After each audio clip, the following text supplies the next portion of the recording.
ते रोज मालिका बघतात, तर त्या दिवशी लाईट गेली त्यांच्या घरातले आणि त्यांना तो एपिसोड नाही बघता आला. की मंजूला गोळी लागते आणि ती आजारी आहे, तर त्यांना असं वाटलं की मंजूला भेटायला पण गेलं पाहिजे. तर ते घरात कोणालाही न सांगता तिथून निघाले. बस पकडून सातारला आले.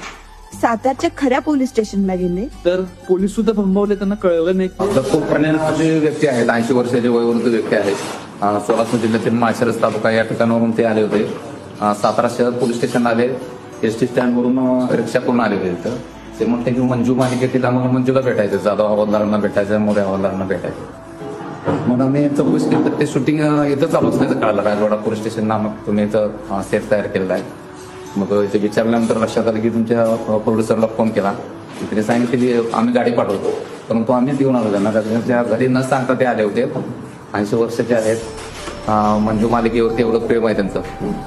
ते तो भेटायसाठी आल्यानंतर आम्ही त्यांना घेऊन आलो आणि स्वतः घेऊन आलो. तर त्यांची वाट पाहत असेल तिकडं. मग त्यांच्या नातूला फोन करून सांगितलं बाबा तुमचे आजोबा इथं आलेले आहेत, काळजी करू नका, त्यांना ते भेटून माघारी पाठवू.